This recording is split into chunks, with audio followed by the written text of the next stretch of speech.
Durante estas fechas la gente suele divertirse bastante.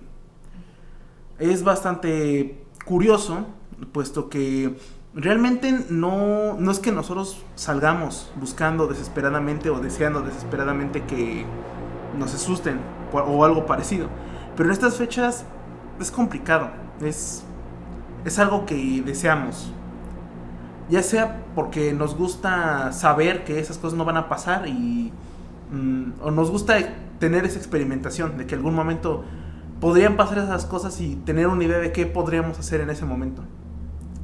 En el caso de los que se disfrazan en estas fechas, es una oportunidad para dejar no solo de que nos asusten, sino incluso hasta cierto punto convertirnos en razón para asustar a los demás. Ser aquello que te asusta, por decirlo así. Y es una de las grandes diversiones que se tienen en estas fechas, de poder disfrazarse de algún ser sobrenatural, algún monstruo de alguna película o algo por el estilo, o de algo que simplemente te llamó la atención o puedes hacerlo. Es un momento bastante curioso. Y también es el momento perfecto para hablar de cómo nacieron estas festividades. Sobre todo entender que en ambos casos estas festividades, tanto el Halloween como el Día de Muertos, tienen que ver mucho con un orden espiritual hasta cierto punto. En el caso del Día de Muertos, todo el mundo sabe que es cuando nuestros familiares regresan del reino de los muertos a vernos.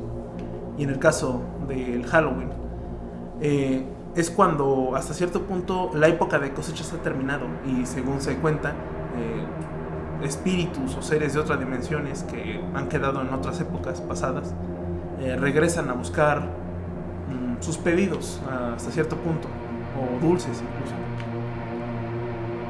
Así que bueno, en este momento vamos a hablar sobre ambas festividades y cómo fue que se desarrollaron. Pero antes vamos a dejarlos con una pequeña historia. El galerón de los horrores.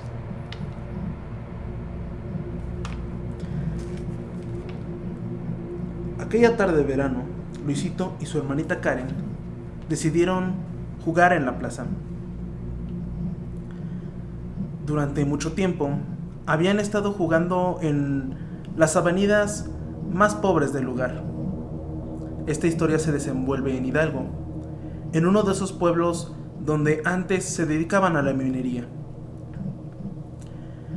Aunque en este caso fue bastante extraño, ya que aquí existía una mina que por desgracia tuvo un percance y fue cerrada. En esa mina se trabajaba en un galerón donde se extraían los recursos que se habían encontrado con ácido sulfúrico y otros ácidos más peligrosos. Además que en ese mismo lugar la empresa había detectado más minerales y habían utilizado el recinto para excavar y extraerlos. Pero repentinamente la minera cerró súbitamente el galerón. La situación fue que hubo un escape de gases tóxicos que mataron a los mineros que se encontraban ahí. Por desgracia, no pudieron salvar a nadie. Y aunque lo intentaron, la toxicidad del lugar era tal que no se permitía a ninguno recoger los cuerpos de los mineros. Y el lugar fue clausurado. Con el tiempo envejeció bastante y nadie más fue a visitarlo. No solo por eso, sino porque algo más estaba en el lugar. Todas las personas que vivían ahí decían a las demás que no se acercaran, que pasara lo que pasara, ese lugar estaba clausurado y así debía dejarse. A pesar de que ya estaba viejo, oxidado y empezaba a ser un peligro para los demás habitantes, nadie se atrevió a tocar el lugar jamás. Y cuando preguntaba a la gente, la mayoría no contestaba. Estos niños pasaron por ahí y vieron el lugar. El niño más joven, Luisito, decidió jugar en ese lugar.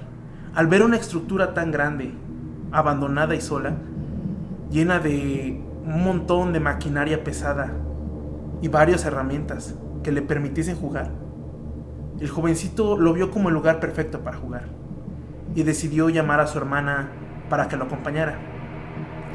Pero esta ya había recibido regaños de su madre y de su padre, así que se negó a acompañar a su hermanito. Aún así, se quedó esperándole en la puerta, llamándole y repetidamente diciéndole que no entrara, que se saliera de ahí para que no lo fueran a llamar la atención. Aún así, su hermanito llegó, entró y durante mucho tiempo no salió. La hermanita quería saber por qué, pero por más que llamaba a su hermano no contestaba. Pasaron tiempo y tiempo. A su hermanita le empezó a dar hambre. Pronto era la hora de comer, pero nada de su hermano. Sabía que no podía regresar sin su hermano, así que se quedó a esperarlo en la entrada. Tras el tiempo pasó, llegaron sus padres.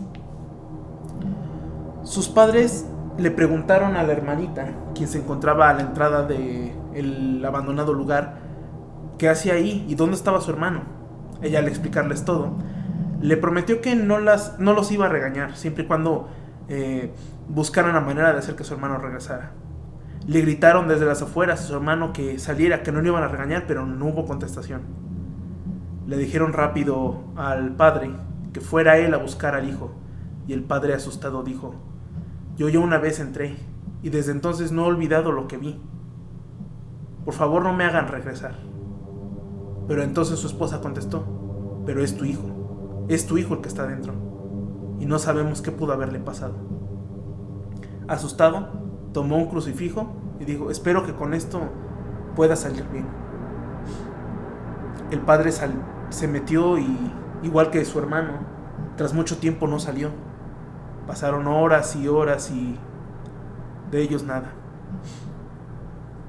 La madre, desesperada, estaba a punto de entrar cuando de repente se oyó una voz espectral, una fuerza extraña, y de repente, de entre las sombras, desde la oscuridad, donde estaba la entrada del galerón, se veía y se oía algo caminar.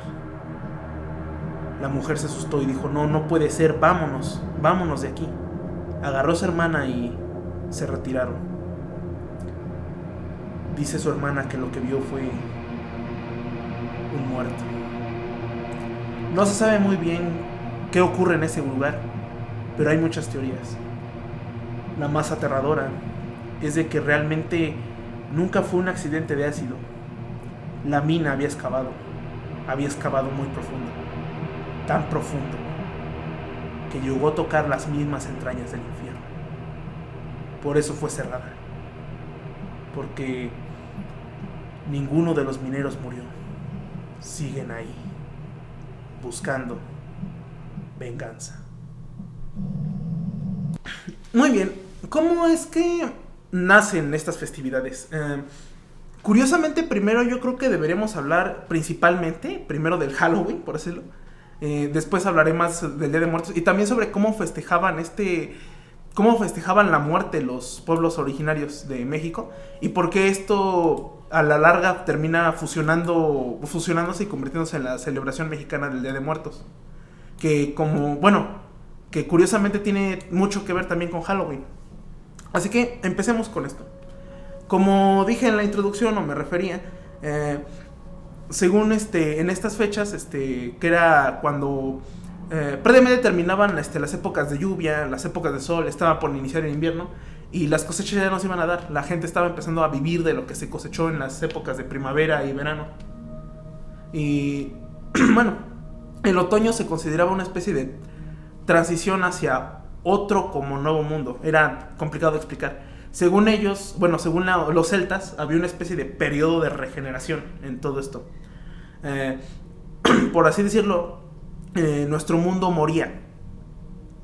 Y ese era un ciclo natural, de que nuestro mundo muere y vuelve a la vida, muere y vuelve a la vida. Y eso era lo que ellos entendían como los ciclos estacionarios. pero ellos lo veían un poco parecido a 31 minutos de que, o sea, de manera literal, de que el mundo se destruía y justo en ese mismo momento otro nuevo mundo volvió a aparecer.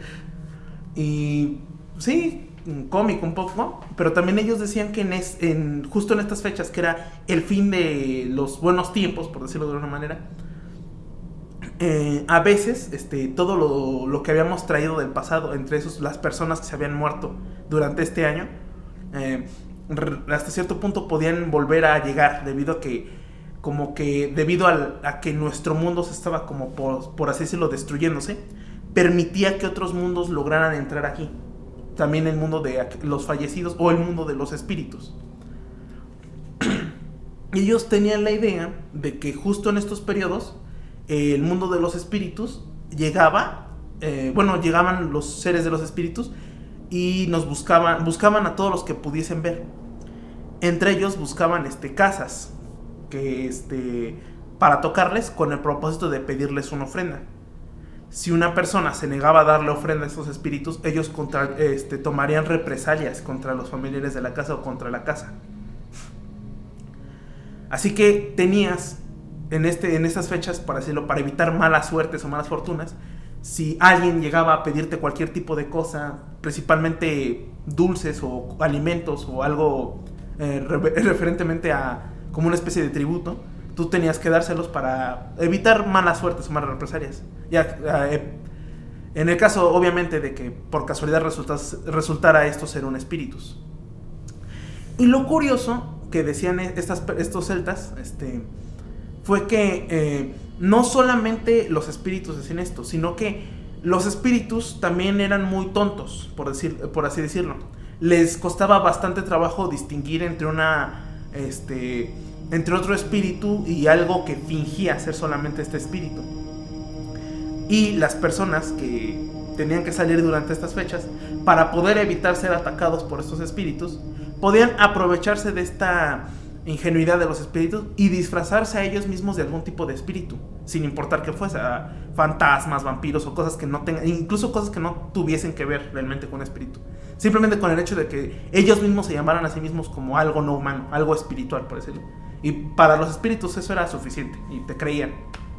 Incluso eso te daba permiso a salir con los espíritus, a tú también pedir, tocar las casas y pedir que te dieran algún tipo de ofrenda, ya sea comida, pan o dulces. Con el tiempo llega la iglesia romana y convierte a los celtas al cristianismo. Y bueno, para poder meter al cristianismo mejor, ocurren, de hecho esto ya ha ocurrido en otros procesos donde unas religiones quieren introducirse en otro pueblo, que es la de el sincretismo, que es que tú tomas alguna parte de algo que ya tienen esos pueblos, pero lo transformas hasta cierto punto para que tenga que ver con tu religión y la gente acepte de mejor manera tu religión. Ellos toman estas celebraciones y las convierten en el Día de Todos los Santos, diciendo que en estas fechas Dios deja así a la gente santa que murió en su nombre regresar, por así decirlo. Y esto a la larga llega a Estados Unidos debido a varios grupos de migrantes de origen celta que tenían estas tradiciones y lo popularizan allá, terminando haciendo lo que nosotros entendemos como el Halloween. De hecho, aquí en México, los grupos originarios tenían sus propias festividades relacionadas a los muertos. Que es cuando ya esto por decirlo, esto al principio no tenía nada que ver con el Halloween, eran unas celebraciones completamente apartes, pero se fueron mezclando después. Luego les cuento por qué, pero bueno. Yendo a nuestro tema, los pueblos originarios tenían muchos lugares a donde se iban los muertos. Si tú eras un bebé, por decirlo, y moriste en el parto, según los pueblos nahuas, tú ibas al Chichihuanoco, que es literal es un lugar donde solamente hay chichis dando leche y es para que los bebés no nacidos puedan vivir ahí tomando leche. Muy raro y bueno, muy, muy curioso. De hecho, se cree que probablemente esta leyenda del Chichihuanoco nació debido a que durante esas épocas era muy común, por desgracia, el infanticidio y la muerte de bebés.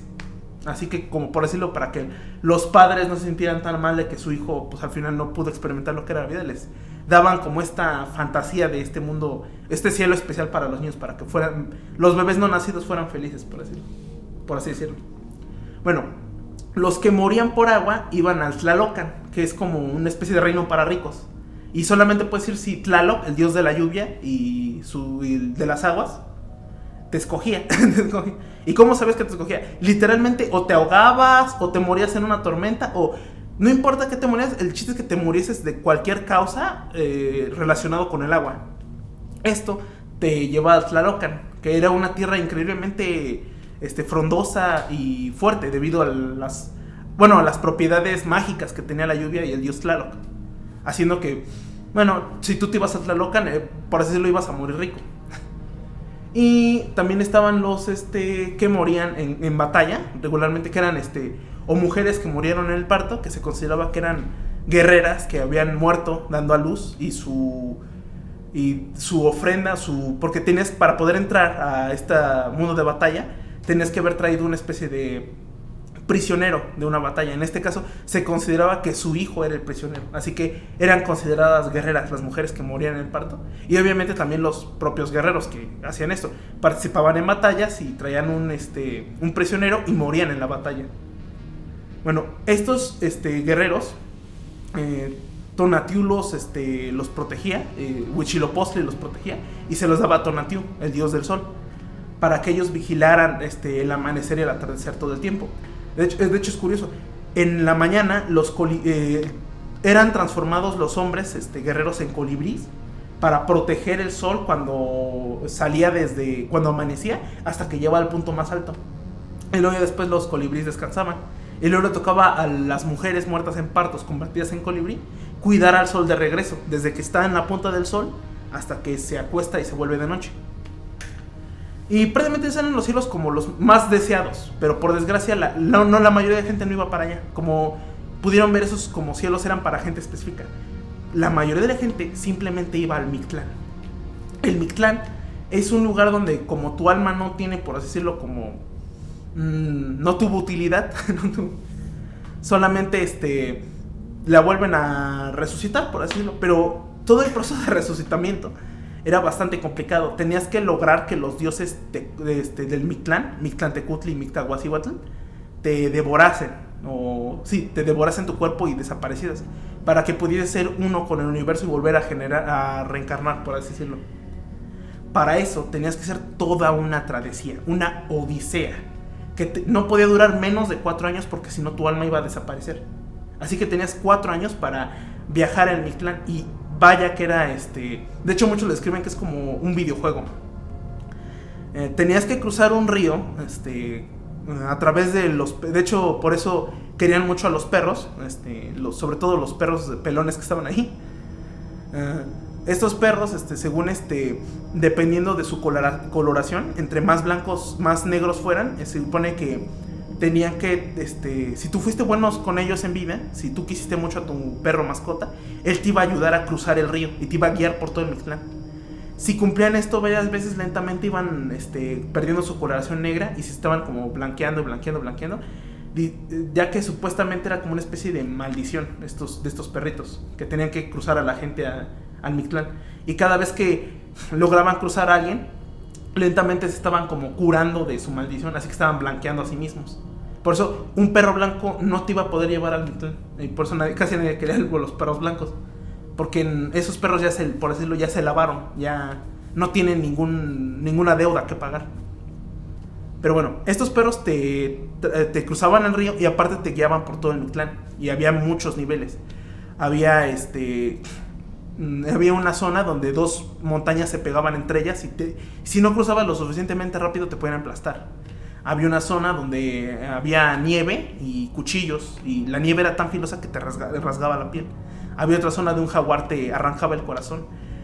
Y había otra zona donde tenías que pelearte contra una especie de como iguana gigante que se metía un río y tú tenías que cruzar el río, mientras obviamente estaba acompañando a tu perro durante esa travesía. Y al final, si todo salía bien, y más otro montón de cosas que tenías que sufrir.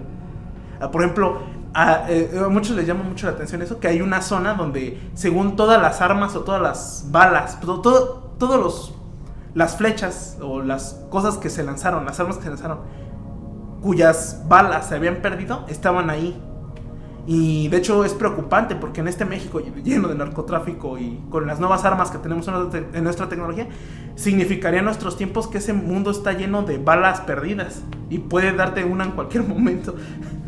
Bueno, cosas aparte, al final cuando lo lograbas, te comían y te llevaban al Mictlán. Pero eso durante las mañanas. En las noches se te permitía regresar a tu casa y descansar. Así que era literal la obligación de tus familiares que te reconocían, que al momento de que pasara esto, te tuviesen que poner un altar, con comida, con un estatua de un perro que sería así como tu guardián en caso de que de pura casualidad no encontraste un perro que te ayudara a cruzar el Mictlán. Estatuas de perros y tu comida favorita y un petate para que te durmieras. Era prácticamente tu save point, por así decirlo. Tenías que quedar ahí. Cada que lograbas avanzar, de noche se te permitía regresar a tu casa y podías estar en tu casa en esa ofrenda. Así que así fue como los mexicas, empezaron así como sus ofrendas de muertos. Solo que entendieron, realmente el proceso no era como una vez cada año, sino que era continuo, todo el tiempo. Desde que se moría la persona, tenías que ponérselo siempre, por lo menos durante el tiempo que duraba el recorrido del Mictlán, que era 4 años, esperando obviamente que esa persona sí hubiese logrado el recorrido. Así que previamente los altares a los difuntos en Día de Muertos eran más como una especie de ciclo de luto, como 4 años de luto, por así decirlo, para las personas que vivían. Fue cuando llegan los cristianos católicos que con su día de la fiesta de Todos los Santos, que como dije, la trajeron de Halloween, y la sincretizaron, que la convirtieron en algo católico. Ya, o sea, en ese momento ya esa fiesta de Halloween ya era algo católico y la trajeron los españoles acá. Y al ver cómo nosotros entendíamos la muerte, cómo era nuestra forma de luto de la muerte, lentamente la fueron combinando con nuestro día de luto de muerte. Y por eso se fue transformando el Día de Muertos a como lo entendemos hoy en día.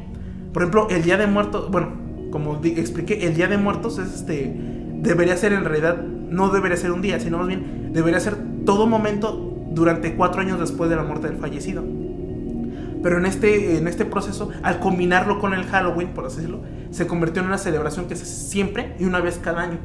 Ya que, como expliqué con el Halloween, según los celtas, durante estas fechas es cuando los muertos, las personas de otras vidas pasadas, se les permite atravesar la realidad y estar con nosotros en estos periodos. Y por eso se convirtió en algo que dejó de ser continuo, a ser algo que se hace una vez al año y por siempre. Y bueno, es curioso. También podríamos decir sobre esto. Sobre esto nada más quisiera agregar. Es una especie de cuento aparte.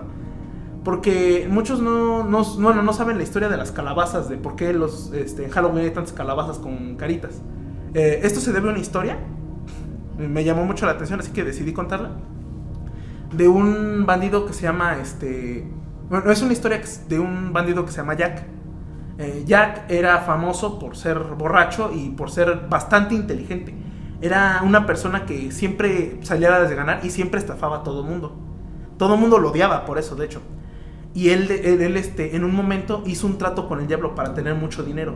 Cuando el diablo llegó a pedirle su alma, él lo engañó.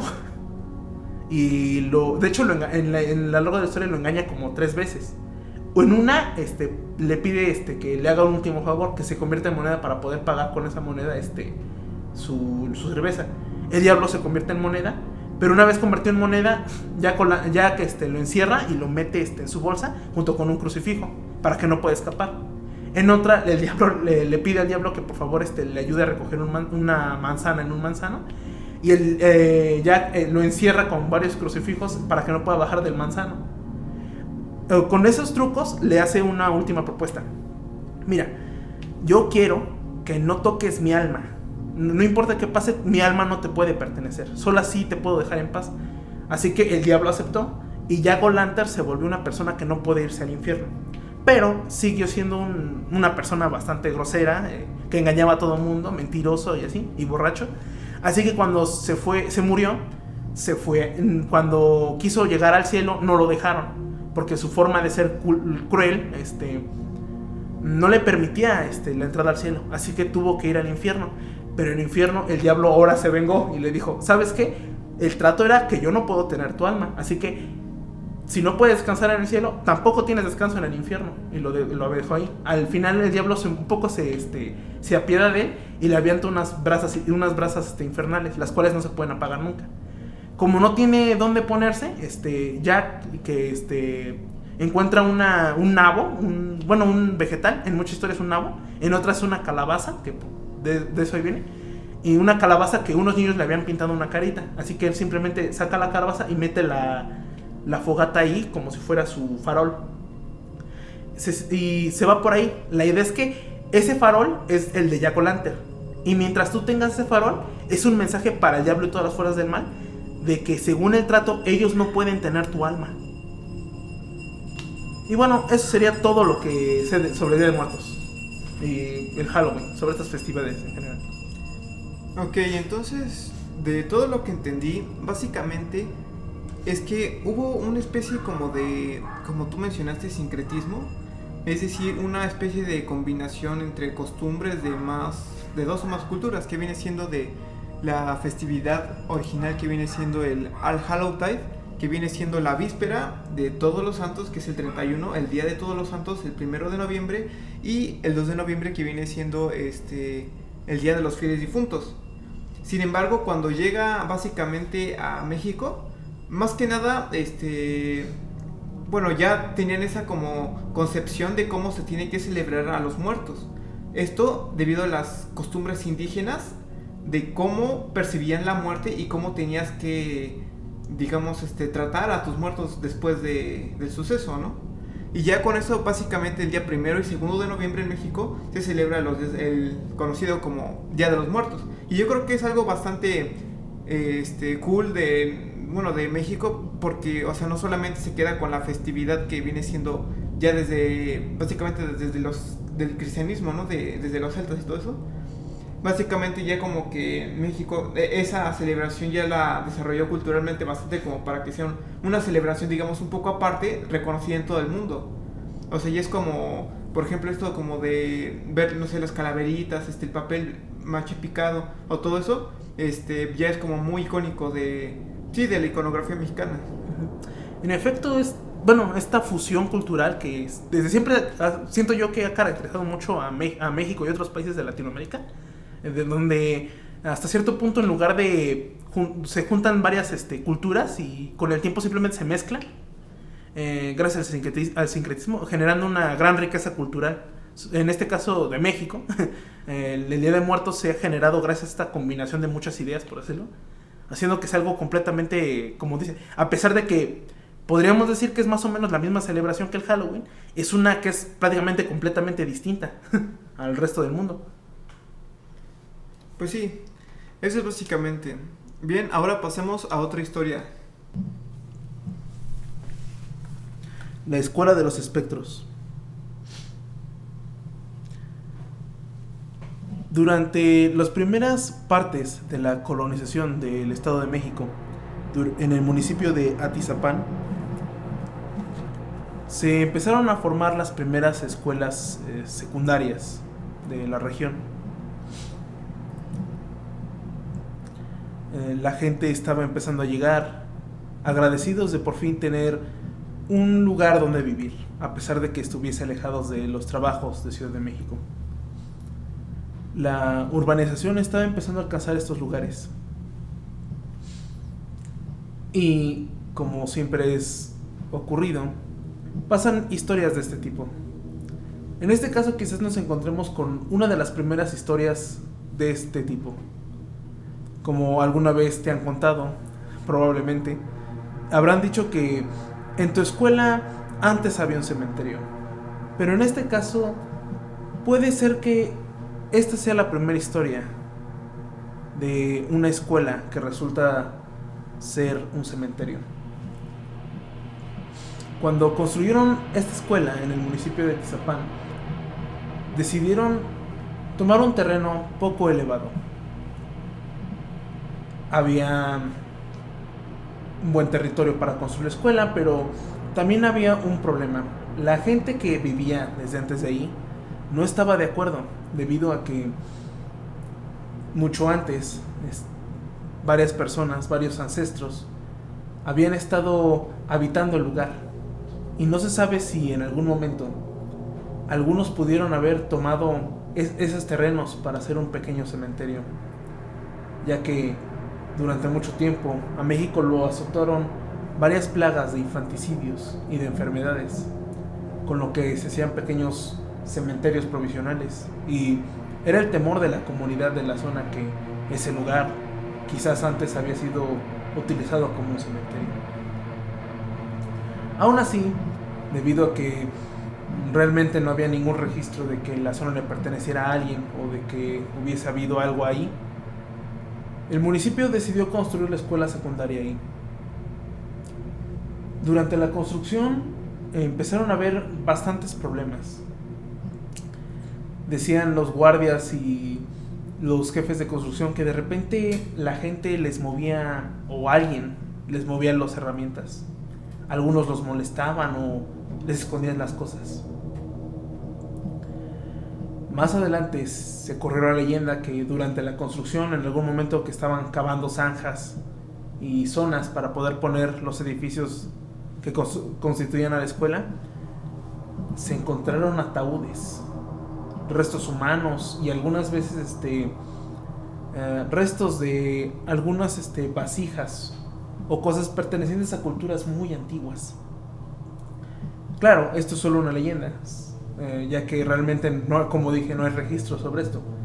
Solo sabe que, o bueno, es por así decirlo, una especie de rumor que se cuentan entre los que formaron parte de la construcción, que para no levantar las sospechas y que no vayan a detener la obra, les obligaron a que fingieran que no encontraron nada, que el lugar estaba vacío y que las tumbas y ataúdes eran solamente rumores. Así que decidieron construir la escuela. Y bueno, los problemas empezaron ahí. Como toda escuela secundaria empezó normal, pero muchas personas no estaban conformes con el lugar. Decían que se sentía extraño y frío. A veces de repente en algunos lados bajaba la temperatura, sobre todo en los baños de la escuela. Muchos niños decían que de repente sentían una brisa fría a su alrededor. Lentamente, por alguna extraña razón, las cosas de repente se ponían un poco más paranormales, por decirlo de una manera, en esa escuela.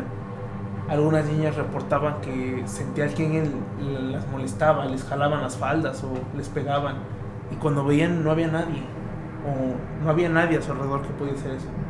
Algunos niños sentían que les pegaban, que les daban zapes, o incluso algunos juraban que desde lo lejos alguien les aventaba cosas, pero no podían saber quién ni de dónde venía.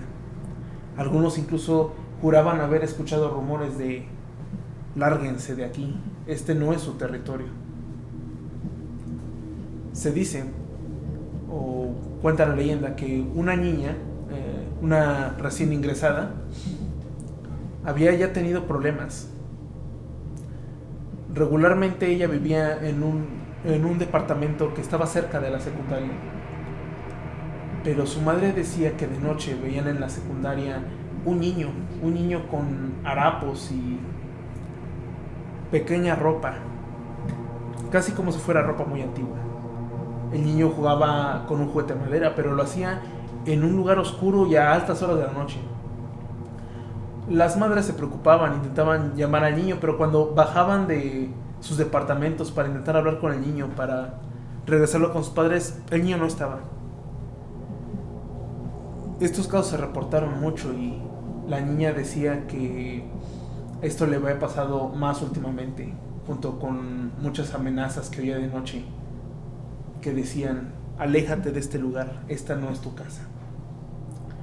Por último, lo que sabe de esta niña es que un día entró a los baños de la escuela y ella cerró las puertas, pero debajo de ella vio unos guaraches, unos pies sosteniendo unos guaraches, pero los pies estaban desencarnados. Estos pies pertenecían a alguna figura casi de la misma estatura que la niña, como de un niño, pero que se oía con una voz ronca y cavernosa: vete de aquí, esta no es tu tierra, ya te dijimos, niña. La niña tenía tanto miedo que no pudo salir del baño. Lo único que sabe es que esta niña se desmayó y la tuvieron que llevar a la enfermería. Es por eso que esta niña cuenta esta historia, y dicen que la impresión fue tanto que al final ella convenció a sus padres de inscribirse a otra secundaria. No se sabe qué más pasó, pero se entiende que su familia al final terminó mudándose de Atizapán. Sin embargo, esto no pasó a mayores, más que solamente una leyenda.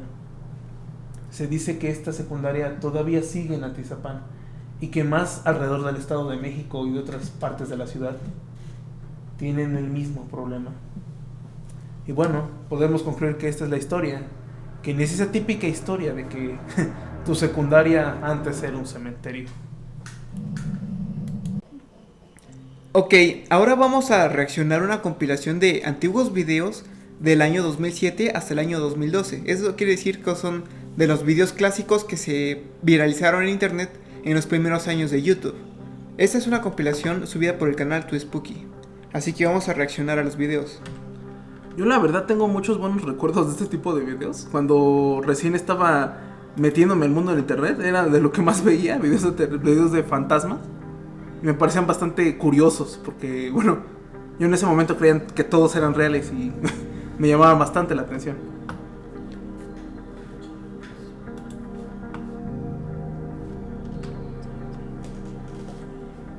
Vamos a ver.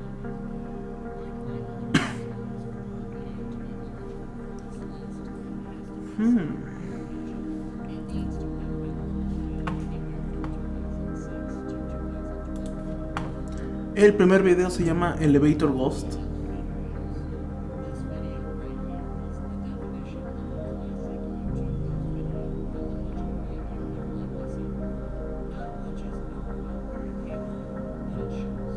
Ok, hay 4 cámaras. Y mira, se ve algo en una cámara. La de al fondo de la derecha se subieron, es la vista del elevador. Y se ve que los trabajadores están como hablando, se van, y alguien más estaba detrás de ellos. Interesante. Yo la verdad no sabía, bueno, no sé, pero algo me dice que a lo mejor ese video formaba parte de alguna película japonesa, no sé. Pues yo tengo recuerdos de haber visto ese video más antes. O sea, sí lo había visto. Porque recuerdo que en una cámara se ven como unos pies y luego se ve como que se van y se ve como un fantasma aquí. Sí, es raro, es raro.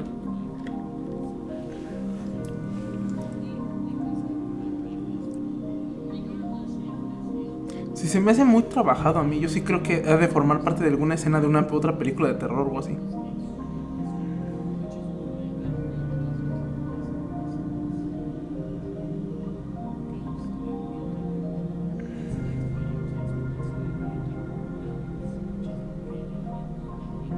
Ok, básicamente es un palacio en Inglaterra. Y se puede ver un fantasma, supuestamente.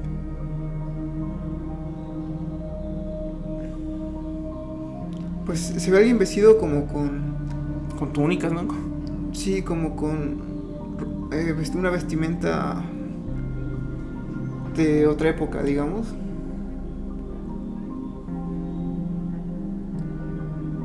Y parece ser que cierra las puertas y se vuelven a abrir. No, creo que está repitiendo el video, no sé. Ah, ya.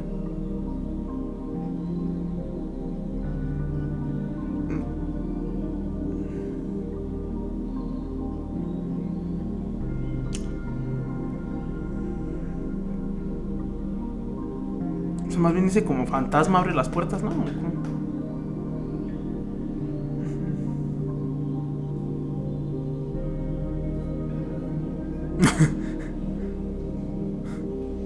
No vi nada. No, yo tampoco, pero vi un pedacito de alguien sonriendo.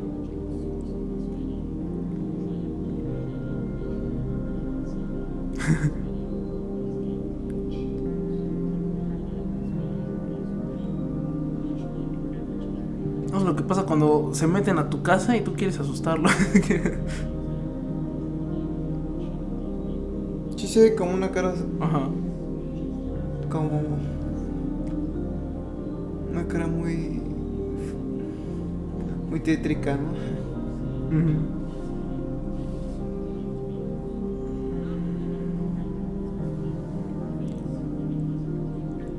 Sí, es graciosa la escena para mí, es como está tranquilo el hombre y de repente ve sale por atrás el fantasma y se espanta.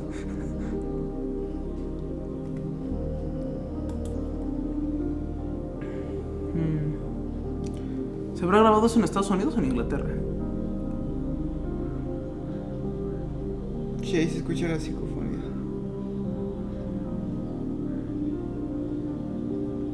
Dice, tengo el cuerpo de un cerdo. Ajá. Y luego como que gruñes. Ajá.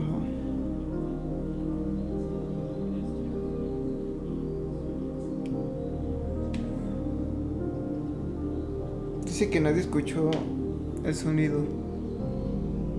Fue cuando revelaron el footage que se dieron cuenta. Y la fotografía que tomaron, ahí se ve como una figura.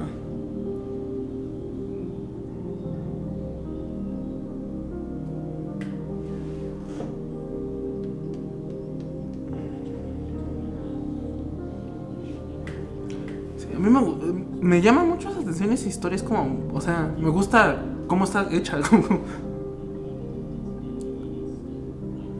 O sea, es algo que no te esperas que pase. Yo creo una exploración así. Si eres un cazafantasmas, te metes así, pero la mayoría casi no encuentra nada. Y sí me llama mucho la atención que lo que los que les pasa a ellos.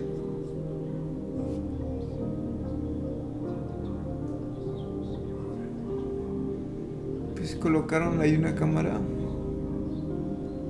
en un pasillo.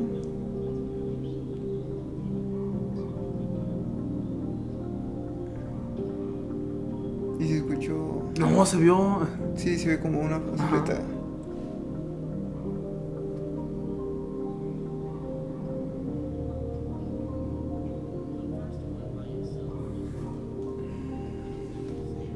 Parece que dos. No, son los puntos de vista. ¿Ahora? ¿Qué pasó?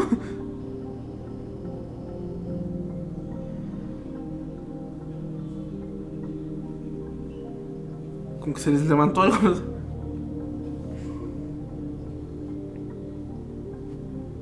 Estaban ahí, como que se levantó algo ahí.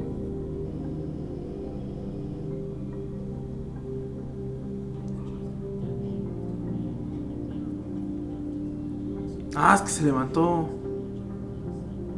como una basura que estaba ahí en el suelo, se levantó así.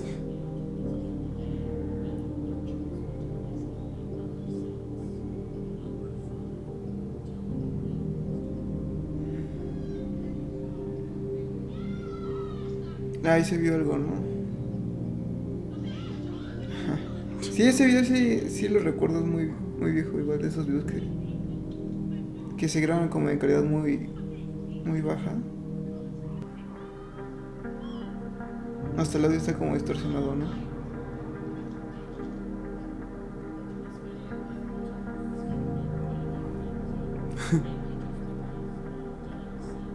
Pues esta figura de la mujer que está subiendo las escaleras como que se ve como sombría, ¿no? Porque como que se asoma y se sube, ¿no? O algo así. Porque esa es otra de las cosas que de los otros videos que yo había visto, que bueno, pero que mira también he cómo visto de se ven niño. en las ventanas como que Ajá. está. Esos videos también los he visto de niño, pero Esos son como tipo de videos que yo pensaba, bueno, que yo he llegado a la conclusión que formaban parte de una película y alguien las cortó y las subió como si fuera video de terror. No, pero pues no sé, no creo que sea una película porque sea la calidad de la cámara muy baja.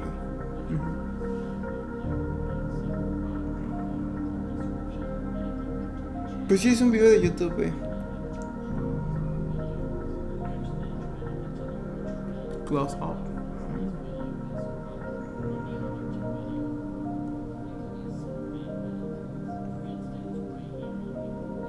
Oh, ah, ya.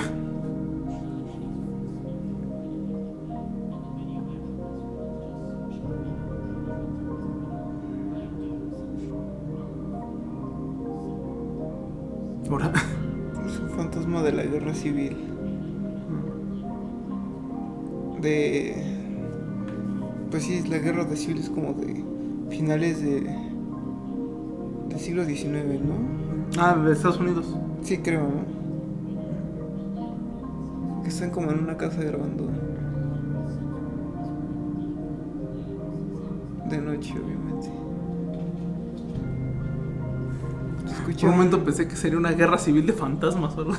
No, no creo. Sería genial. Oh, mira. Se escucha como un audio, ¿no? Dice... Ajá.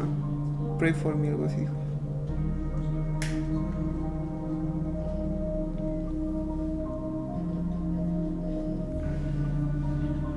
Ay, Dios.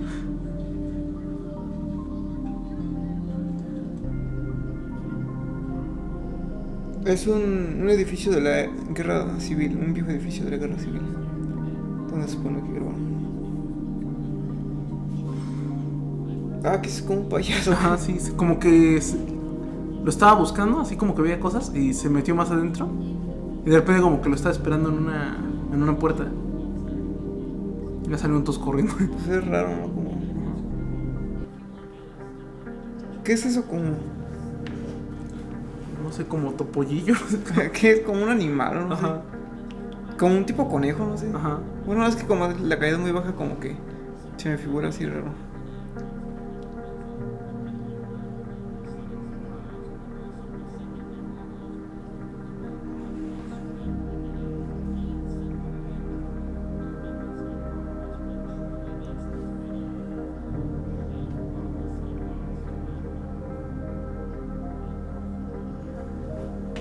The Fallen Angel, un ángel caído. El ángel caído. Ese sí es un video muy clásico. Ah, sí. Dice que es del 11 de junio del 2006.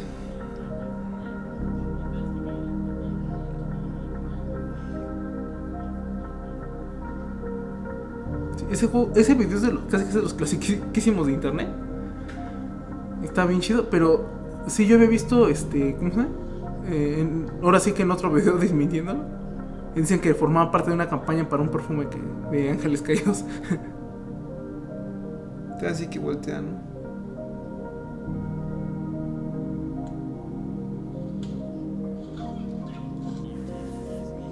Te ponen foto igual recuerdo. Fue grabado en un hotel en el año 2003.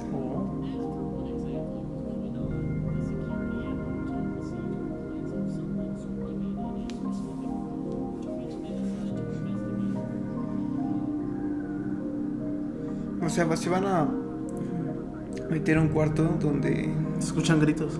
Ajá.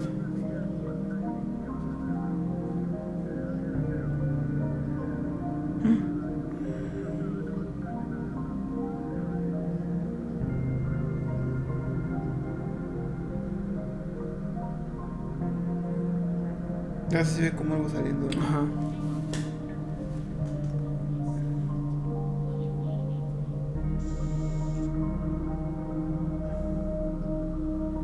Oh.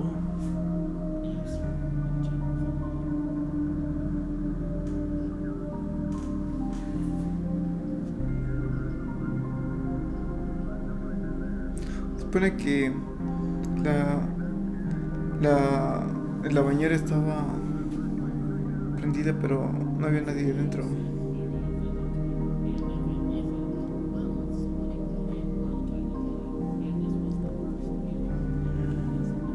Pues la cámara de seguridad se ve muy HD para hacer así. seguridad, ¿no? O sea, del 2003. Ajá. Porque incluso ahorita O era un hotel bastante caro. Porque el Hotel Sheraton, así. El hotel...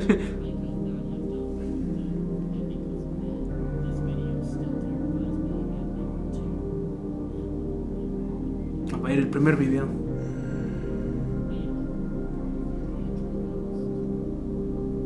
Sí, ya me Sí. acuerdo de ese, sí lo vi. Sí, me acuerdo. Ese sí, ese no me acuerdo. Bueno, yo Pues mira, es que es ¿cómo se llama?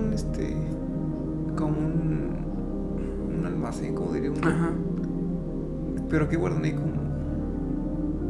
No recuerdo si era falso o decían que era real, pero yo recuerdo que supuestamente lo que decían que había pasado con esa como fantasma así es que la familia anterior había como Mira, ahí sí. ajá, había como se había como vuelto loco el papá y había matado a la esposa y quería buscar a la hija, y la hija como que se quedó protegida en ese closet hasta que su papá casi que la encontró y la mató, y según como que por eso quedó como embrujado específicamente ese closet.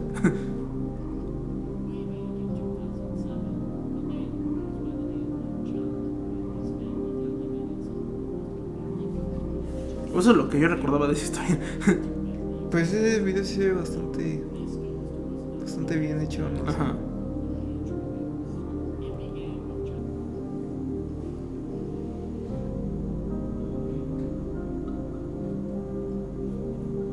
Mira, son como manos. Ajá, como mano.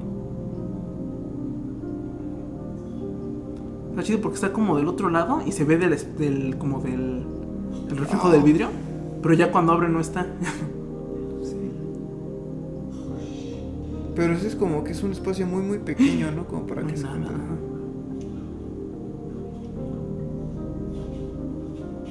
Pues qué va a haber ahí, ¿no?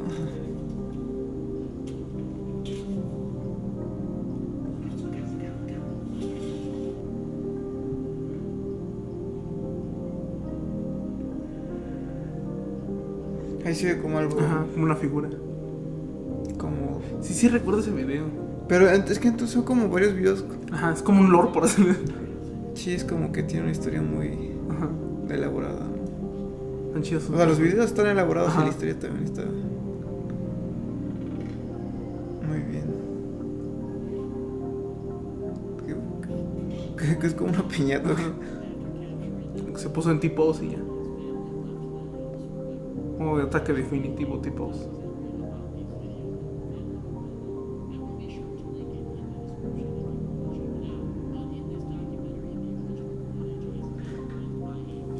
Mira, es el que hizo el video, dice. Un editor, productor.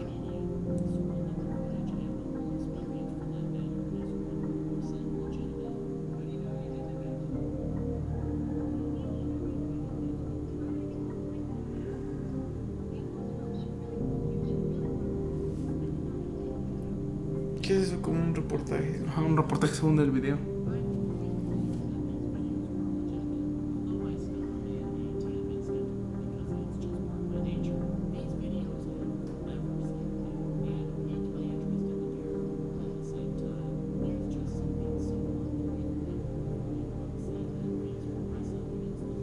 ¿Y cómo hizo eso?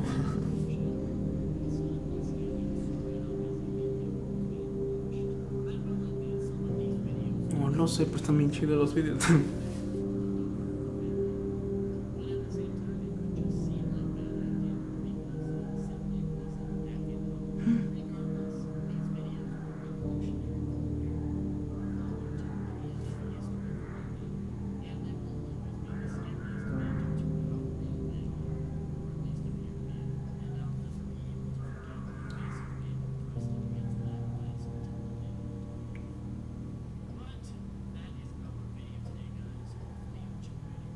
Pues sí, esos fueron los videos.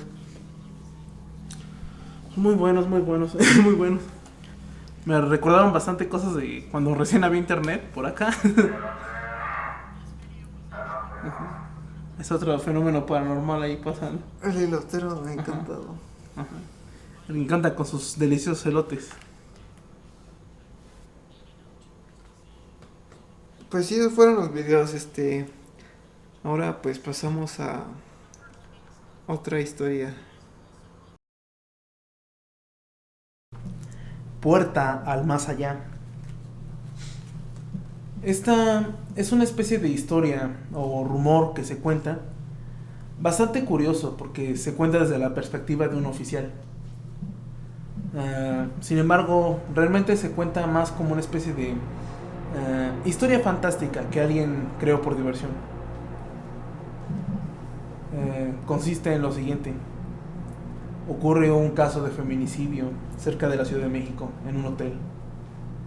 Terrible historia.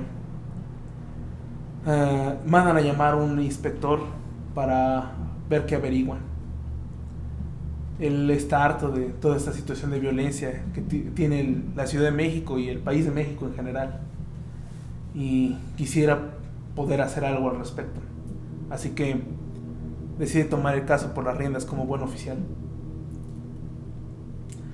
Entra en el hotel donde están resguardados los cuerpos y ocurre la escena del crimen. Él entra y hay policías ahí esperando todo, enrejando todo. Y simplemente enseña su placa y pasa. El hotel se ve bastante bonito y la escena es bastante triste y horrible. Las mujeres fueron brutalmente asesinadas, tal parece ser, por un cuchillo. Aunque por alguna razón la mayoría de los oficiales consisten en que no fue un cuchillo, fue una pistola, a pesar de que es evidente las heridas del cuchillo. Según la historia a la que concluyen los demás oficiales, las dos chicas se habían suicidado comúnmente.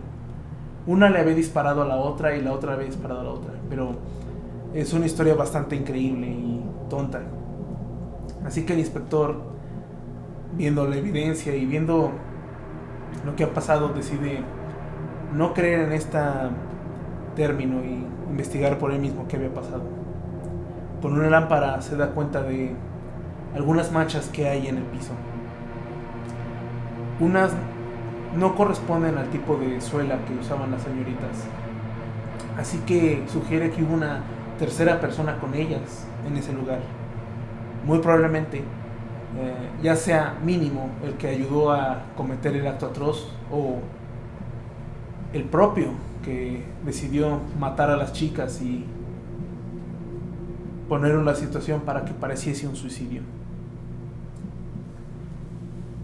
El hombre quería investigar más, pero en ese momento algo extraño pasó, algo que no le pudo contar a los demás oficiales. Él siguió las huellas hasta un pequeño sótano que era extraño que tenía el hotel. Y en el sótano, donde estaba solo y no había luz, él pudo ver la silueta de unas mujeres. Una silueta desencarnada, sin ojos y con la boca completamente negra, como si no tuviese dientes, ni lengua, ni nada, las cuales decían justicia, justicia, y desaparecían. Esto llamó mucho la atención del investigador y le ayudó bastante y le sorprendió bastante, pero se le vino que era la oportunidad perfecta para llamar a una amiga especial que él tenía. Su esposa conocía a una psicóloga que últimamente le había interesado la parapsicología y había investigado bastante casos como estos. Pensó, ella me puede ayudar. Así que con la ayuda de ella y de otro oficial, el único que le creyó de lo que dijo, decidieron revisitar el lugar. Pese a que el oficial le había dicho que pase lo que pase, recordara eso. Este caso está cerrado. Algo curioso porque al jefe del oficial jamás lo encontró en la escena. Solamente lo llamó por teléfono y él parecía bastante extrañado de la llamada, como si fuese casi una broma. El detective no lo tomó en cuenta, así que simplemente siguió. Junto con ayuda de su amiga, decidieron quedarse cerca del hotel y de noche poner cámaras y visiones. durante la noche. Estaban intentando tener una sesión de espiritismo, a ver si podían hacer contacto con una de las chicas, pero era noche y no habían cenado, así que el detective decidió salir a comprar algo y comer, junto con su amigo el policía. Cuando regresaron, la parapsicóloga estaba muy asustada. Le preguntaron qué vio y ella solamente dijo: no sé qué vi, pero creo que fue mala idea hacer esto. Aquí hay mucha maldad, es lo único que puedo explicar. Y se fue. Más adelante, el detective decidió pues simplemente tirar esta idea al bote, cuando de repente escuchó una llamada sobre que el otro compañero que lo había buscado amaneció muerto en una escalera del hotel.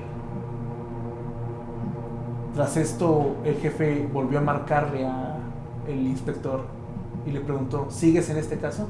Te dije que estaba cerrado. El inspector intentó decir: no voy a dejar que esto se quede como si nada. Esto es un claro caso de feminicidio. Dice. El jefe lo interrumpió rápidamente y dijo: creo que no me estás entendiendo. Cuando digo que este caso está cerrado, no digo que lo deje cerrado, digo que en serio, este caso está cerrado. Lo que está pasando o lo que me estás diciendo no es de esta época. Tú me estás refiriendo a un caso que pasó hace 30 años atrás. No sé cómo fue que te enteraste, o por qué dices que había oficiales en la esquina, o cómo fue que entraste al hotel siquiera. Nadie te vio llegar, nadie te vio ver. Todo lo que me estás diciendo remonta de 30 años atrás.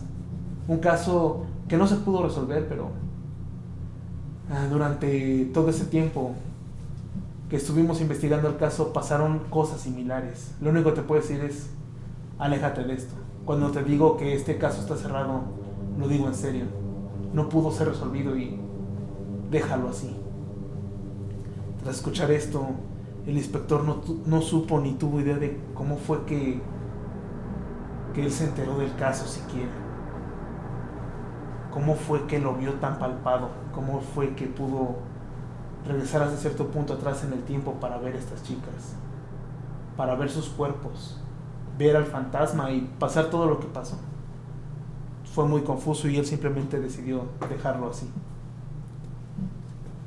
Y prácticamente así cuenta esa historia, cerrando con una extraña pregunta sobre: ¿sabías que no todos los hoteles cuentan con un piso 13?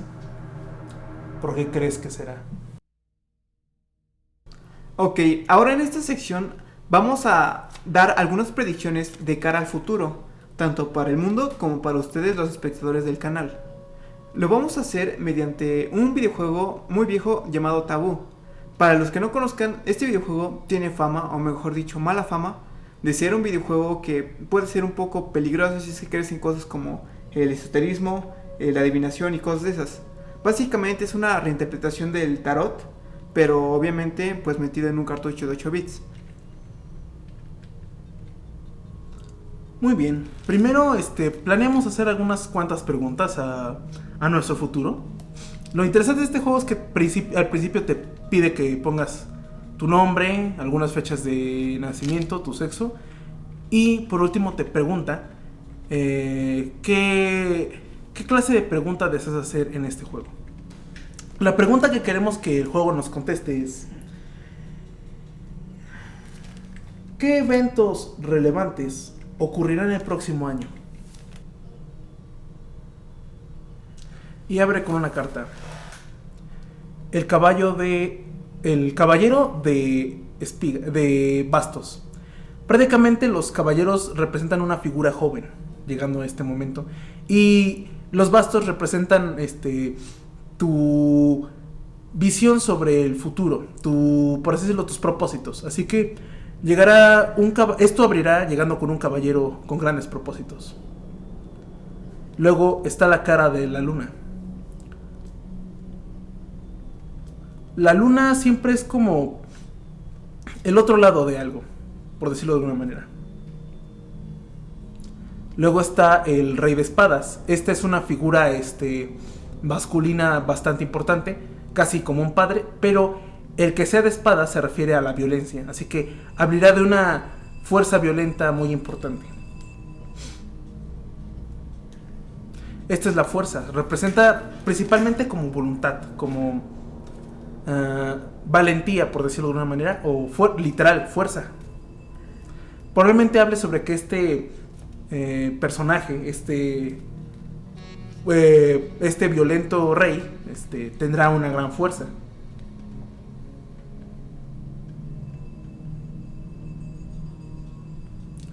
La carroza. Esta siempre habla sobre movimiento, principalmente, sobre desplazarse de un lugar a otro, por decirlo de alguna manera, pero obviamente en un plan que las cosas llegan a avanzar o cambiar de las maneras que estamos pensando, como un cambio, por decirlo de una manera.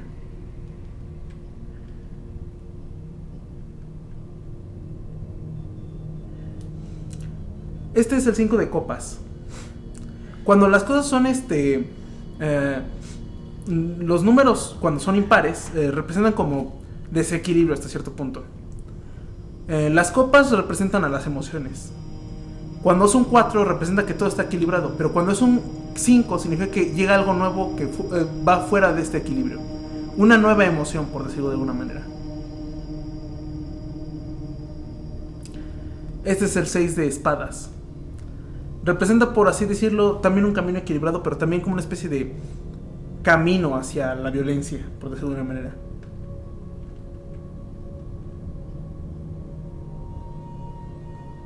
Esta es la carta del diablo. Significan bastantes malos problemas, por decirlo. Incluso es relacionado como la maldad, por decirlo. A algo parecido a malas fortunas, por decirlo de alguna manera.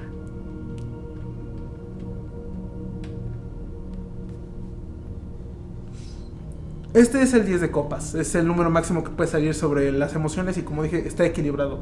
Representa algo así como el final de una larga trayectoria de avance emocional, por decirlo de alguna manera.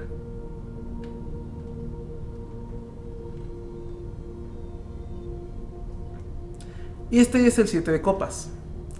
Al igual que el 6 es el camino, un 7 es como una especie de desorden en el camino, como si el camino al que vamos se está desordenando, pero obviamente habla de manera emocional.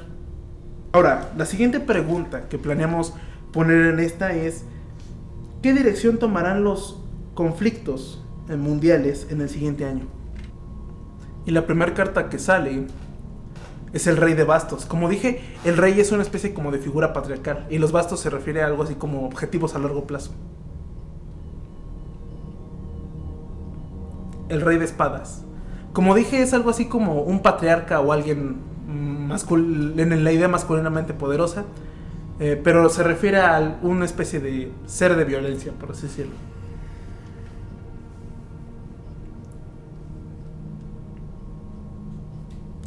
Este es la carta de el caballero de bastos. Los caballeros representan a personas sumamente jóvenes. En este caso, alguien joven que tiene la intención de llevar sus objetivos más lejos, por decirlo de alguna manera.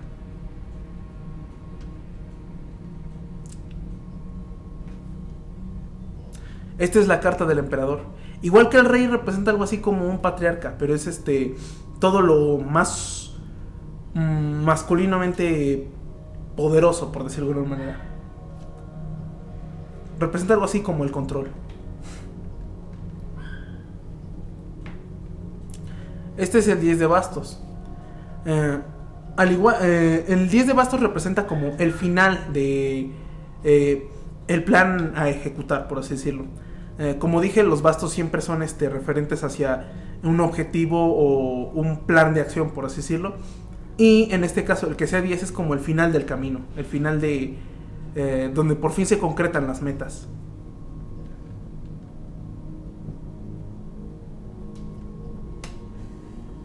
Este es el 7 de espadas. El 7 de espadas es complicado que sea un número tan desigual. Supuestamente la cantidad de espadas, en este caso, representa un conflicto muy desigual. Con tantas espadas, significa que hay muchas personas combatiendo, por decirlo de una manera.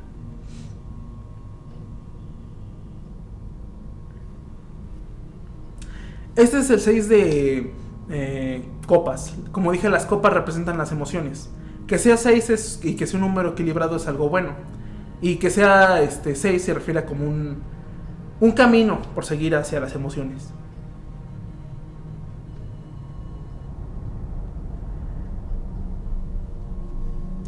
Este es el 2 de monedas. Cuando hay un 2 de monedas se refiere a una nueva riqueza, por decirlo, que acaba de aparecer.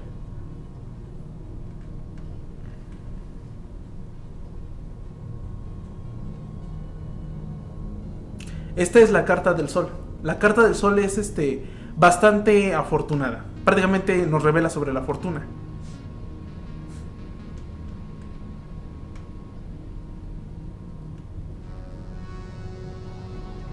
Este es el 8 de espadas. Al igual que el 7 representa un gran conflicto, pero esta vez representa como una especie de conflicto a la larga. Como si todos los que participan en el conflicto están en misma igualdad de oportunidades. Así que deciden posponer el conflicto. Por decirlo, es como una especie de guerra fría, por decirlo de alguna manera.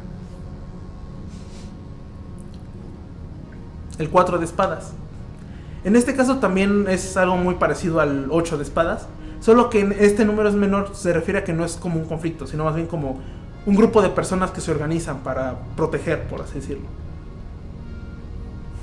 Y la primera carta con la que abrimos para contestar esta pregunta es otra vez el rey de bastos. Como dije, el rey es una figura patriarcalmente fuerte y los bastos representan algo así como objetivos o metas a largo plazo.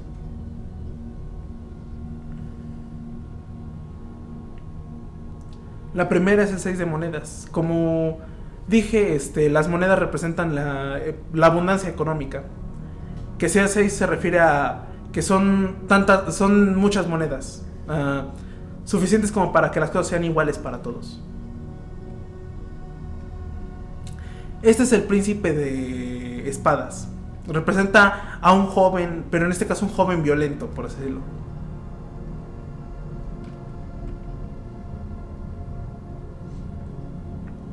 Este es un 4 de espadas. Como dije, representa una especie de equilibrio entre todas las espadas. Quiere decir que este es una especie de paz a la violencia, detención de la violencia.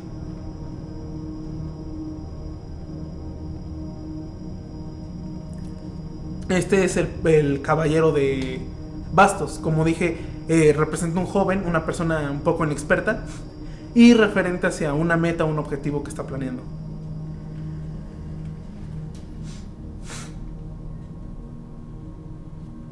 Esta es la carta de los amantes. Representan, curiosamente representa amor o dualidad. Y también representa, pues prácticamente una especie de paz y de unión entre dos grupos.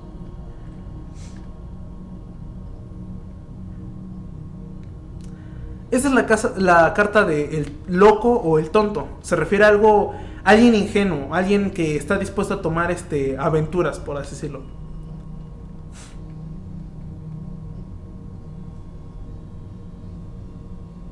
Este es el as de espadas. El as de espadas representa el inicio de un conflicto.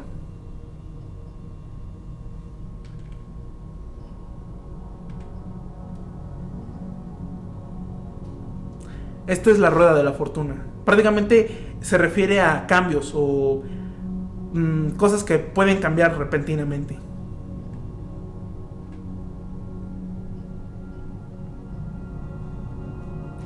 Este es el rey de copas. Como dije, el rey se refiere a una figura como patriarcal. Y las copas representan las emociones. Así que se refiere a una especie de gran hombre que entiende a los demás, por así decirlo.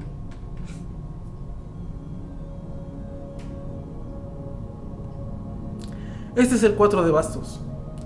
Se refiere a algo así como un equilibrio. Y como los bastos son las metas, se refiere a una especie de equilibrio sobre las metas a llegar. Bueno, esas son todas las predicciones que han salido de nuestras preguntas. Esperemos no se refieran a algo malo que llegue a pasar, sino a cosas buenas. Y bueno, junto con mis explicaciones sobre qué significaban las cartas y las preguntas, ustedes podrán interpretar a qué se referían. Y quién sabe, ver si en el futuro se cumplieron esas predicciones o por el contrario eran completamente erróneas. Y bueno, eso es todo por ahora. Como conclusión, durante estas fechas es común que la gente se asuste o quiera sentir miedo o quiera sentirse asustados por varias razones, debido a que se vuelve una especie de celebración que asimila, que desea lo paranormal o que la asimila. Pero si podemos entender esto, es más una especie de celebración que más que llamar a lo paranormal, llama a que estos fenómenos, estas cosas extrañas, no son completamente paranormal, sino al contrario, se puede decir que son normales. Pasan una vez cada año y, como dije, según los celtas era el reinicio del mundo. Según los aztecas era simplemente el proceso por el que la gente renacía a través de estas fechas. Así que, pues, hay que tenerle ese respeto a estas fechas, que es un momento de renacimiento, un momento normal, y también un respeto a lo paranormal. En estas fechas es común, o debería ser común, que cosas extrañas pasen. Y creo que es una oportunidad para entender que esas cosas extrañas, si bien son extrañas, en realidad forman parte de nuestro mundo y siempre lo han formado. Deberíamos aceptar que están ahí, incluso aprender a disfrutarlas. Creo que es lo que podemos aprender de estas fechas, el disfrute de aquello que es extraño, de aquello que no es normal, de aquello que nos da miedo. Sí, bueno, simplemente aparte de estar como celebrando lo que nos es extraño, que viene siendo como el principal de los miedos, ¿no? Como lo desconocido. Otro de los miedos más principales que tienes como ser vivo es la muerte. Y el hecho de que estos días están tan arraigados con la muerte, en la que todos vamos a pasar alguna vez, hace como que sí sea como una celebración a básicamente el proceso que es el fin de la vida, ¿no? Porque ya tanto te va a pasar a ti como ya te pasó a algún familiar o ser querido. Es por ello que lo celebras, porque es algo que va a pasar y algo que tienes que asimilarlo y pues simplemente verlo de esa manera, ¿no? Como un último paso en la vida.